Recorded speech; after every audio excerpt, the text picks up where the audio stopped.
Welcome to my channel moms daily cook. আজ আমি আপনাদের সাথে শেয়ার করব পালং শাক ও ডিম দিয়ে তৈরি স্পঞ্জি পনির রেসিপি।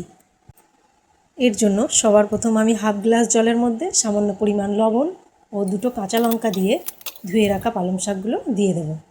চাপা দিয়ে আমি সেদ্ধ করে নেব, একটুও যেন জল না বাঁচে। এরপর পালং শাকটা নামিয়ে ঠান্ডা হতে দেব।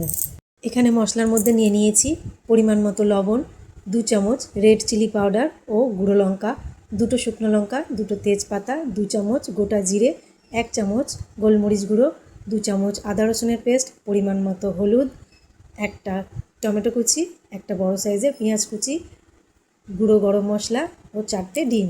এদিকে পালং শাকটা আমার ঠান্ডা হয়ে গেছে, এটার আমি একটা পেস্ট বানিয়ে নেব। এবার একটা বাটিতে পালং শাকের পেস্টের সাথে 4টে ডিম ও গোলমরিচ গুঁড়ো দিয়ে ভালো করে মিশিয়ে নেব। পালং শাক ও ডিমের পনিরটা বানানোর জন্য আমি এরকম একটা থালা নিয়ে নেব, যার মধ্যে তেল লাগিয়ে নেব। থালার ভেতরে এরকম একটা সাদা কাগজ দিয়ে তার উপরেও সাদা তেল লাগিয়ে নেব। এর মধ্যে তৈরি করে রাখা ব্যাটারটা ঢেলে দেব। এরপর একটা পাত্রে কিছুটা জল গরম করে নিয়ে তার মধ্যে ওটা দিয়ে চাপা দিয়ে আমি 15 মিনিট হাই ফ্লেমে ও 10 মিনিট লো ফ্লেমে ভাপিয়ে নেব। টুথপিকের গায়ে একটুও ব্যাটার লাগেনি। এবার আমি এটা নামিয়ে একটা থালার মধ্যে উল্টে কাগজটা বার করে নেব। এবার ছুরি দিয়ে কেটে ছোট ছোট পনিরের পিস বানিয়ে নেব। এবার একটা কড়াতে কিছুটা তেল গরম করে পনিরের পিসগুলো হালকা লালচে করে ভেজে তুলে নেব। একইভাবে আমি সমস্ত পনিরের পিসগুলো ভেজে নেব। কড়াতে তেলটা কম ছিল, তাই একটু তেল দিয়ে তার মধ্যে দিয়ে দেবো শুকনো লঙ্কা, তেজপাতা, গোটা জিরে, পেঁয়াজ কুচি, একটু ভেজে নিয়ে দিয়ে দেবো টমেটো কুচি, কাঁচা লঙ্কা কুচি, আদা রসুনের পেস্ট,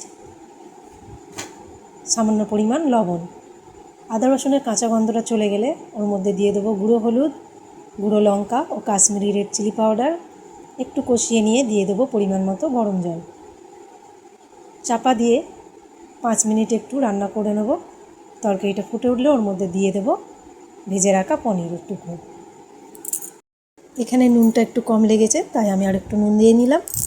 চাপা দিয়ে 10 মিনিট লো ফ্লেমে রান্না করে নেব। সব শেষে গরম মশলা ছড়িয়ে নামিয়ে নেব। আশা করি আমার এই রেসিপিটা আপনাদের ভালো লেগেছে। আর এই ধরনের নতুন নতুন ভিডিও আমার চ্যানেলে পাওয়ার জন্য অতি অবশ্যই একটা লাইক এবং সাবস্ক্রাইব করে যাবেন। ধন্যবাদ।